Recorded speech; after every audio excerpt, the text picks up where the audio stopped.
Forbidden technology is forbidden for good reason. It wasn't a decision that was come to lightly. It was driven by necessity.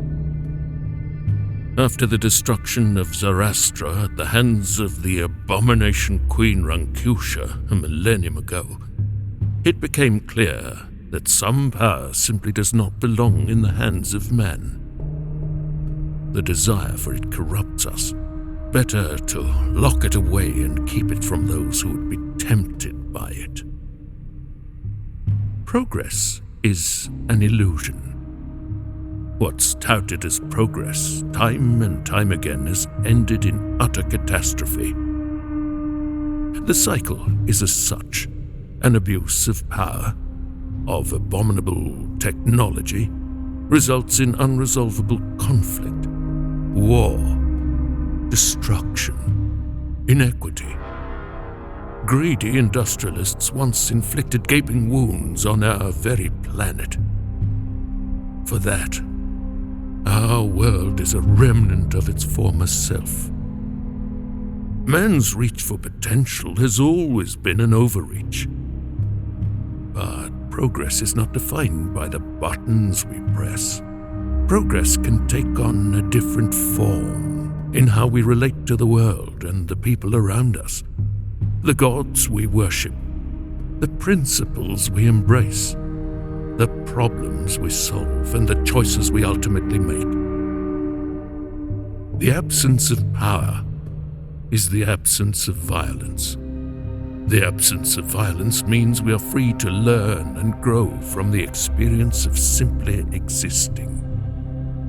This is a vision of the future that the Order fights to protect, a future limited to benevolent technology, a future that doesn't stretch to satiate that thirst for more after there is nothing left to drink, a future free of Jardagai.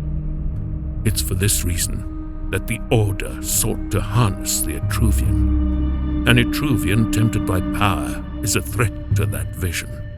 We were lucky with Artedimus, but he kept to the mountains. He was no good to us removed. We needed someone strong who could inspire others with the word of Jardeka, and Jardeka alone. An Etruvian who could guide us down a path of true spiritual awakening. And so we installed ourselves at Bothema.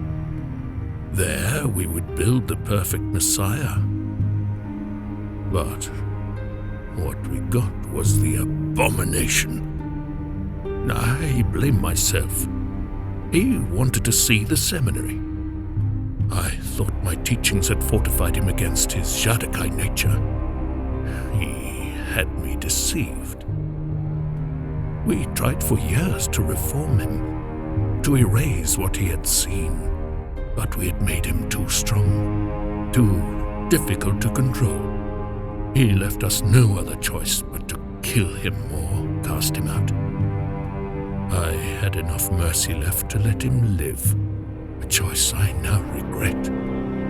Even when facing the possibility of complete annihilation, I believe it better to die by some external force than to push against destiny and go out grappling with the darker aspects of our nature. The only way to break humanity's cycle of self-destruction is to break ourselves. A man without legs can't walk off the edge of a cliff. But he can be thrown. And that's exactly what Chartrulian will accomplish. By his hand, we'll all be tossed into the pit.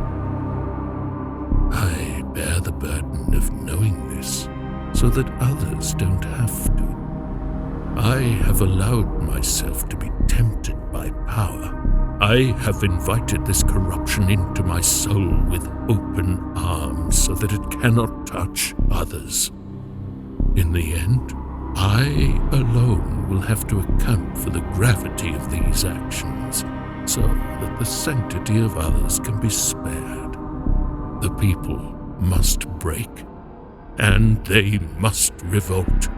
It's the only way to put an end to the horrors that come next. I will do whatever whatever it takes to save us from ourselves, even if it destroys me.